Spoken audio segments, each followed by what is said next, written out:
Hi everyone, I'm Joe. Today I'm going to be doing a book review of Matter written by Iain M. Banks. This was first published in 2008. This is a science fiction novel and it is the 8th novel of 10 in total in the Culture universe. Just a small note, there are 10 Culture novels, none of them are direct sequels to one another. It is not an ongoing series in a traditional sense, but it just happens to share the same universe, same ideals, and obviously Iain Banks' writing, which personally I think is very strong. Anyway, on to this book as a whole. First of all, synopsis. So, this book starts off on a planet that has a very fantasy feel to it. There are several kingdoms and different areas on this world, which you'll find out more, and indeed I'll mention more to do with shortly.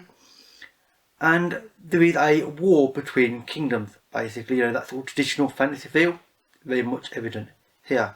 Now, at the very start of the book, the king of the main kingdom, and the sort of main focus of the novel, is actually not just killed, but murdered, because there can be murder in war if it's not part of an actual ongoing war situation. It's, in this case, by his own side, as the case may be. So, the king has 3 children, 2 sons and a daughter.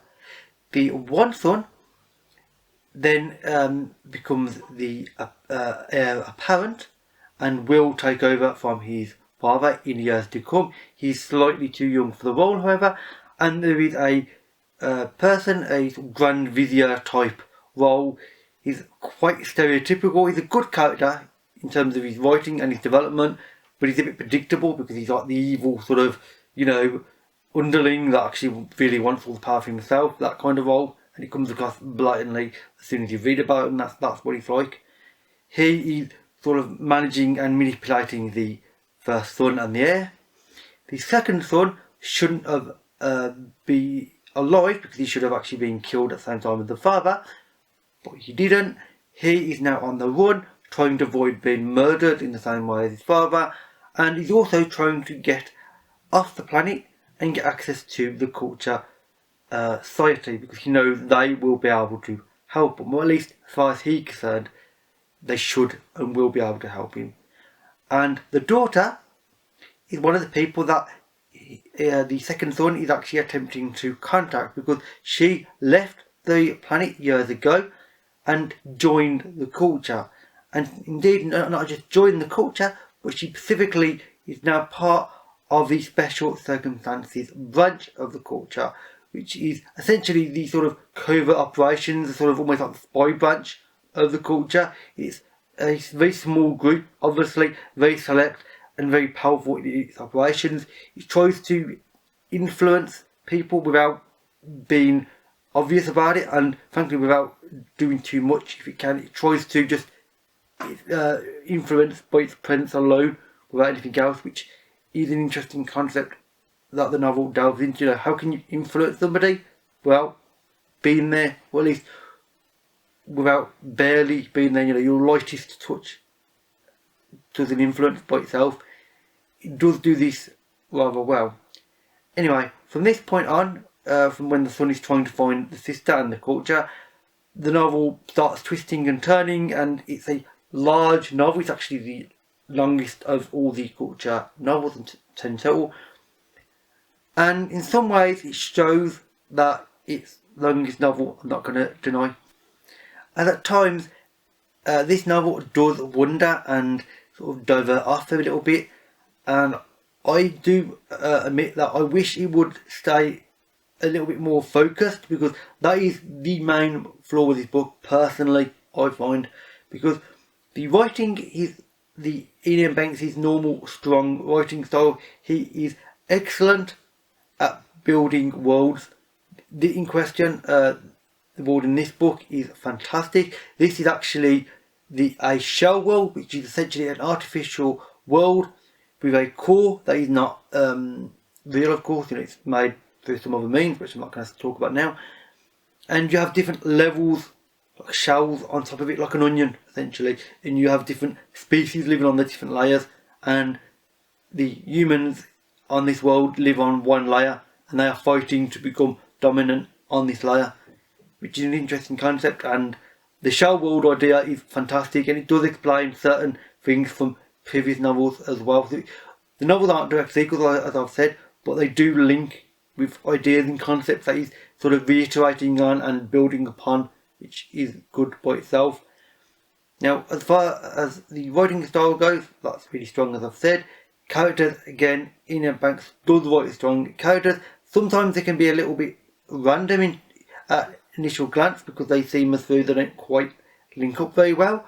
Actually, they do normally by the end of the book, but it takes a while for you to understand what he's trying to achieve with the characters normally. And to be honest, in this one, it's actually a little bit more challenging than most, I would say, because some of the characters seem a bit odd, but they do work within the context of the book and the plot line, and they do work ultimately by the end of the novel. You just have to think about what he's trying to achieve with the characters and the story and the larger points he's trying to get across, and then the characters make sense, and he's quite good at that. However, with this, which he has done occasionally but not often, he wonders a little bit, I think, and the focus isn't as good as it could be.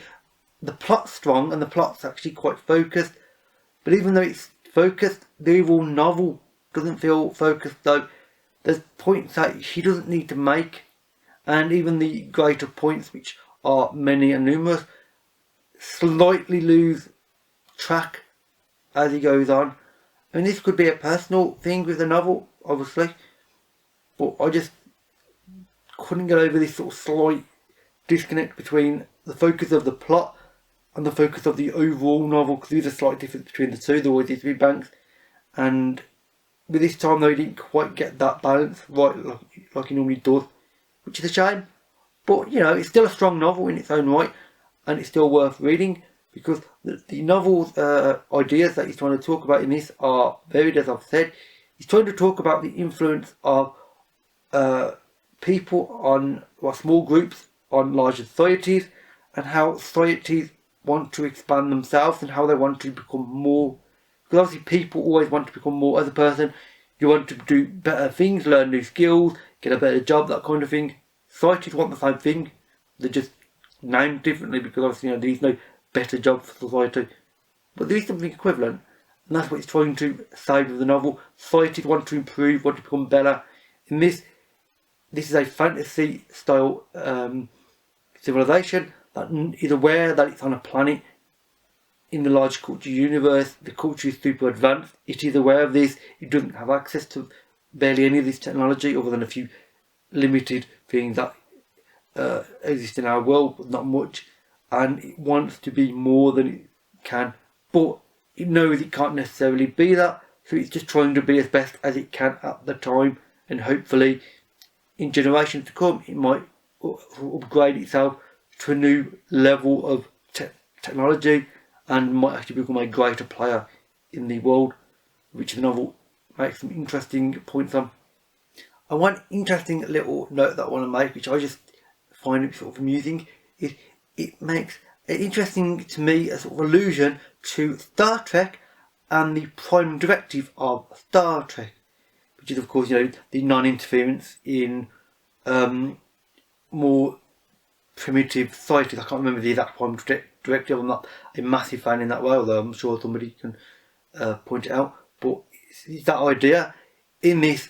That is what the Special Circumstances branch are trying to achieve. They want to influence society, but they don't want to make it technologically superior all of a sudden. They don't want to throw a load of technology on it and essentially kill society by them suddenly having weaponry which they will more than likely kill themselves with.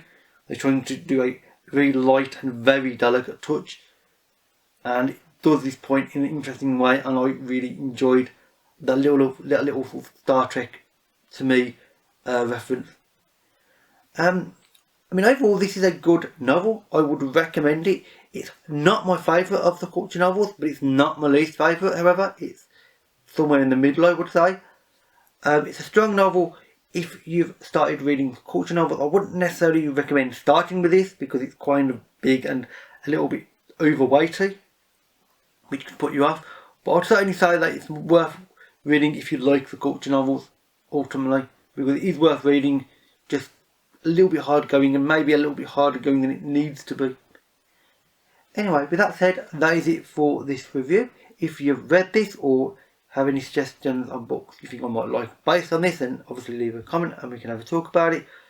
All my social media links as well as a Goodreads link to this can be found in the description box below, as well as my Patreon account if that is of interest to you. With that said, that is it for this video. So thank you for watching, and I'll see you another day. Bye for now.